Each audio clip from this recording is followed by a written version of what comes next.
asalaamaaleykum ministre yi nga àndal asalaamaaleykum patronat bi ak organisation syndicale yi fi nekk ak mbooloo mi fi nekk yépp. J'avoue que j'ai été plus au dépourvu parce que c'est dans cette salle que j'ai appris que je devais prendre la parole au nom donc des acteurs de la santé et de l'action sociale. Donc de ce point de vue, nous pensons que nous n'avons que 3 revendications.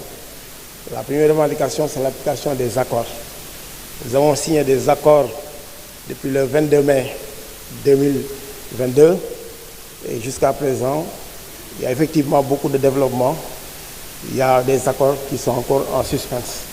Et si les camarades sont dans la rue, c'est parce que premièrement, sur la question de l'augmentation, pour ne pas dire des augmentations de salaire, il y a une catégorie qui est considérée comme des agents, donc non cadres de la santé, qui sont dans les établissements de santé pour la plupart, qui n'ont pas perçu le moindre sou depuis fin mai 2022 et toujours après.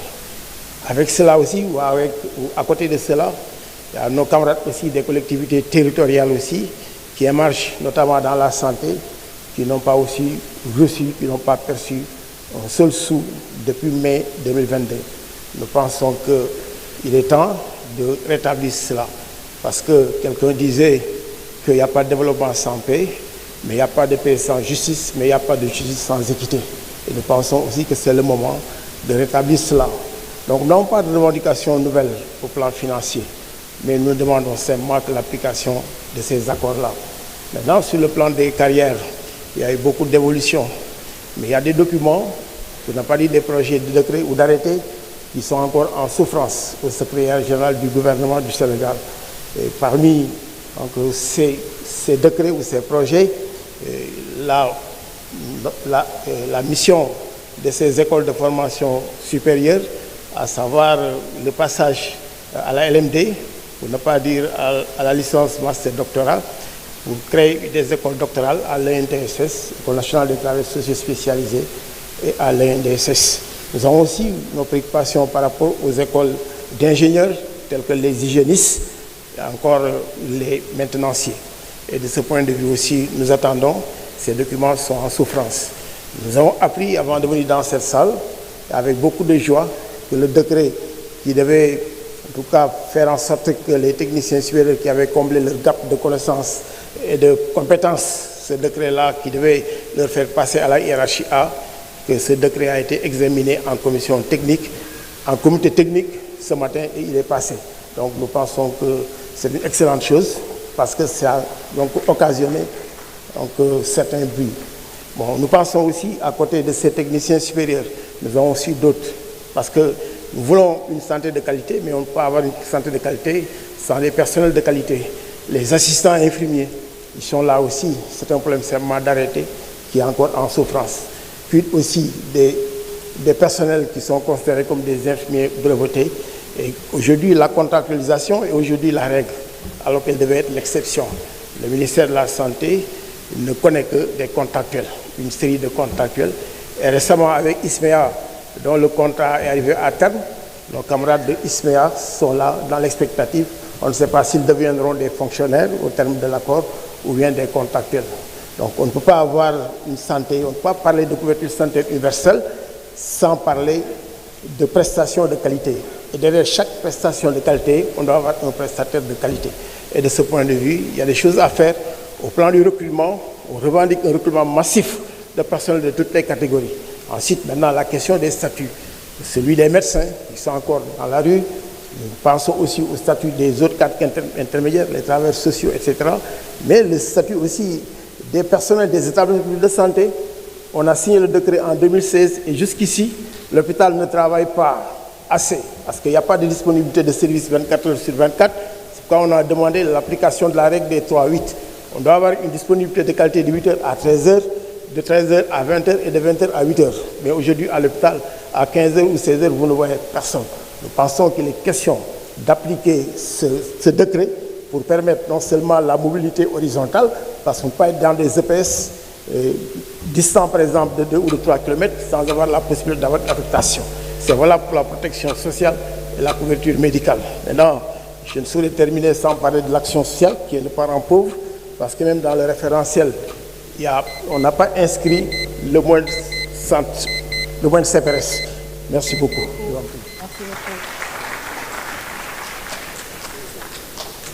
jërëjëf monsieur Mballo Dia Thiam kon ñu wéyal ba tey waxtaan wi ak waa secteur santé damay woo ki nga xam ne mooy monsieur Mamadou Demba Ndour moom moo fi teewal waa SAMES kon monsieur Ndour vous avez la parole pour 5 minutes.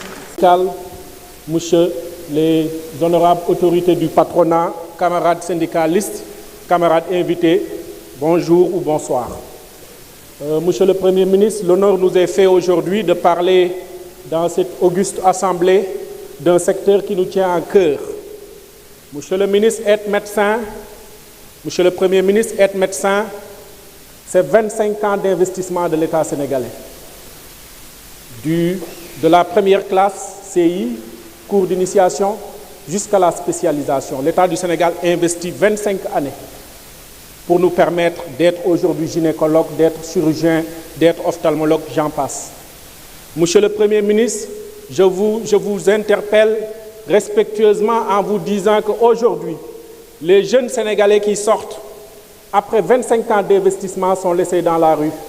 Ils ne sont pas recrutés. Parce que depuis bientôt 4 ans, voire 5 ans, l'État sénégalais a démissionné dans les ressources humaines de la santé. Monsieur le Premier ministre, permettez-moi d'attirer votre attention sur un fait.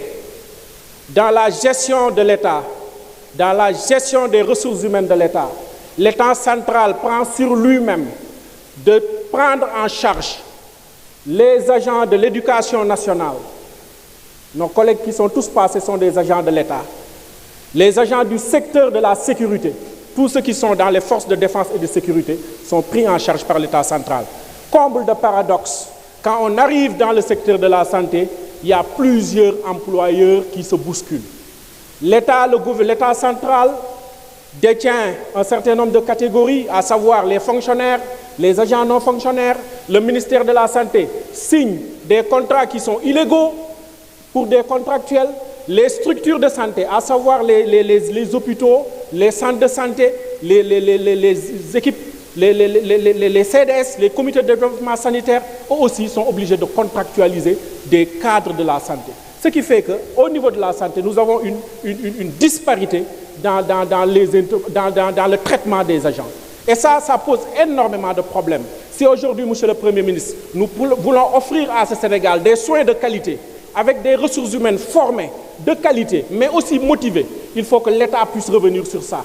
Et sur cette question, nous sommes confiants en vous interpellant, parce que nous savons que la seule et unique réalité qui compte aujourd'hui, réalité sur laquelle nous devons tous nous battre, c'est d'ensemble comment construire ce Sénégal. Monsieur le ministre des Finances nous a dépeint un tableau peu reluisant de la situation des finances publiques.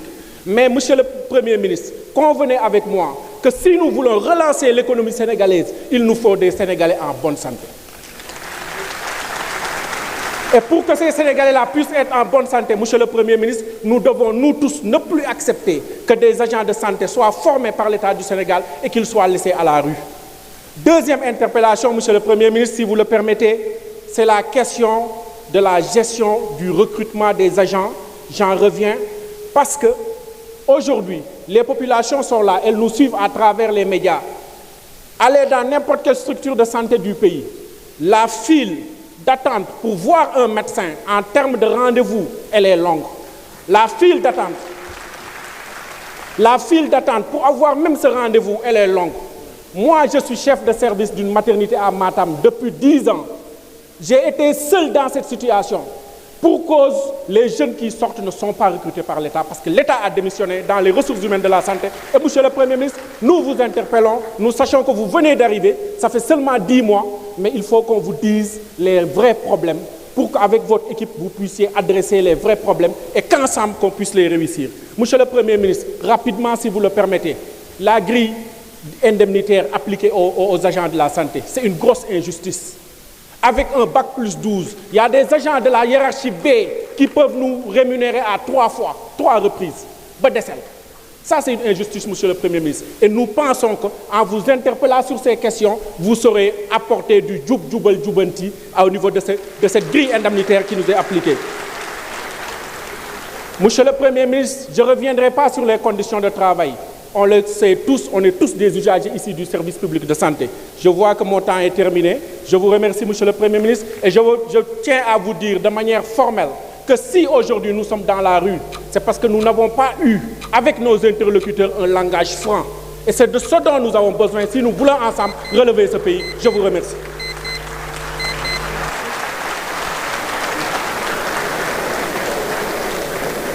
Merci beaucoup, Monsieur Ndour du syndicat SAMES pour le secteur de la santé.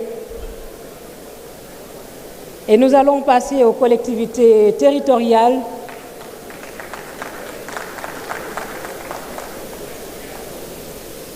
Je m'en vais appeler Monsieur Moussa Sissoko.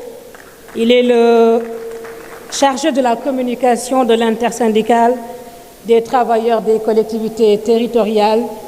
Monsieur Sissoko, vous avez 5 minutes. Merci bien.